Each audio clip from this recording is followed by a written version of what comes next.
this is Ryan here with a deck review for Hocus Pocus. Today we're going to be looking at the Voltige deck by Dan and Dave. It was designed by Henry de Saint Julian and Jacques Denane, the same guys responsible for Tungsten deck. This deck comes in two different versions, the Moulin Rouge Red and the Deep Parisian Blue. The term Voltige is French for aerobatics or movement in flight, and that theme is evident from the box art to the back design. This deck has a lot of cool features, so let's start off with a look at the box. Both decks come in the side opening tuck that was tested on the Dan and Dave Private Reserve deck.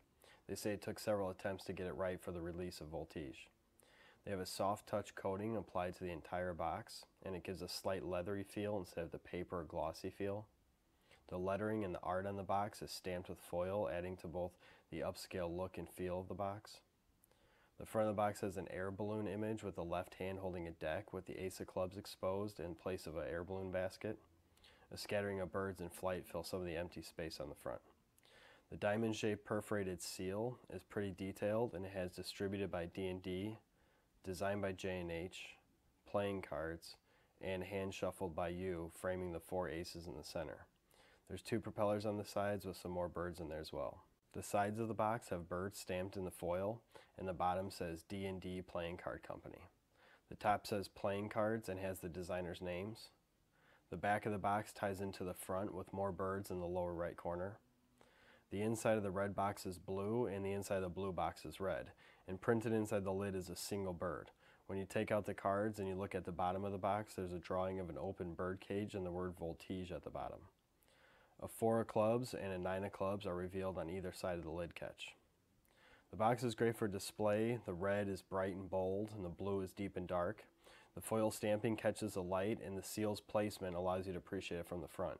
The only downside to the box is it shows some wear easy, especially along the corners or if you scuff it. The cards are printed by USPCC, and although I couldn't find a reliable source for exactly what stock and finish was used, I believe they feel closer to a standard bicycle stock than, say, a B stock. The card back design is composed of two hot air balloon images with two right hands passing a card in the center. The French designer said that the two right hands are a nod to the twins, one hand from each. A ring of 52 cards with the four aces extended from the spread at the corners encircles the balloons. And 4 propellers make up the border's corners, and 2 more propellers break up the long side of the border. The solid colored area along the length of the back helps balance out the mostly white center. Any empty space within the border is filled with more birds in flight. The back design is one way due to the hands in the center and the order of the cards. So each deck comes with 2 jokers. One has a mess of cards scattered about and the letters J-O-K-E-R mixed in. Only 2 cards are in red, the 9 of diamonds and the 4 of hearts. The other joker has a stack of cards rising to the sky in the shape of the letter J, and again some birds at the top. A quote card in French is something different. I won't attempt to pronounce it in French, but it translates to "the body walks and the spirit flies around like a bird."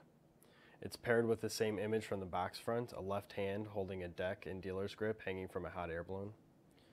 You also get a card explaining the correlation between a standard deck of 54 cards and the Gregorian calendar, which was the one introduced by Pope Gregory in 1582.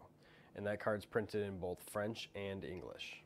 Before we look at the face of the cards, I want to mention a few things. The 4 suits used in a standard French deck are the hearts, tiles in place of diamonds, clovers instead of clubs, and pikes for spades. The imagery is the same. The word ace comes from the French word that's derived from a Latin word that means a unit, and it's said to originally be the name of the side of a die with only 1 mark, and that denotes the lowest value or 1. It wasn't until later games where the ace was marked as the highest value. So some traditional French decks, as well as this deck, replace the ace marker with a 1 card, so that makes it a unique feature not used in the standard American deck of cards.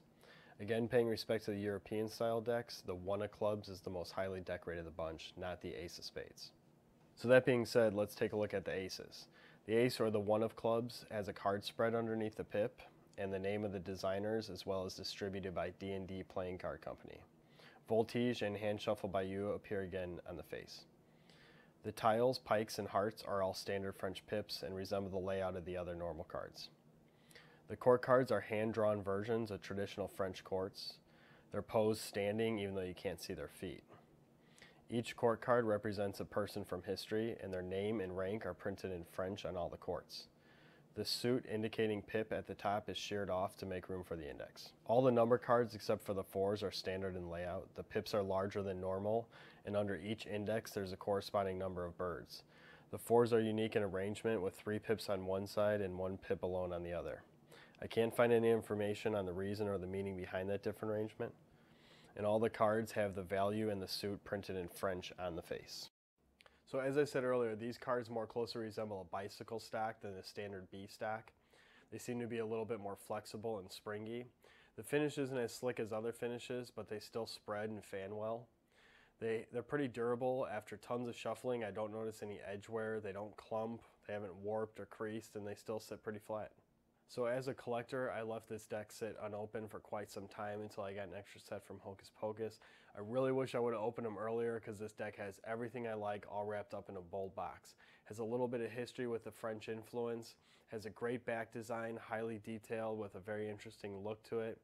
It's got a theme that runs through everything from the box art to the back design to the indices on the front, all holding true to that flight theme. The box displays really well with a nice bold deck stamp on the front. And noticing the differences between a standard American deck of playing cards and this deck might give you some influence or might give you some persuasion to do some research on the French influence on modern playing cards. So usually I say it's pretty difficult to incorporate a custom deck into some Magic routines. However, this might be a little bit different considering the core cards have historical figures with their names printed on them. Might come in handy in some storytelling effects. The fact that the ace is replaced with a 1 might help out in some counting tricks. The 2 different versions with only the color being different on the back might help out with some deck swaps or some literal color changes. The back design looks great in flourishes, and as always, the non-linear border shows up great in fans, spreads, and displays.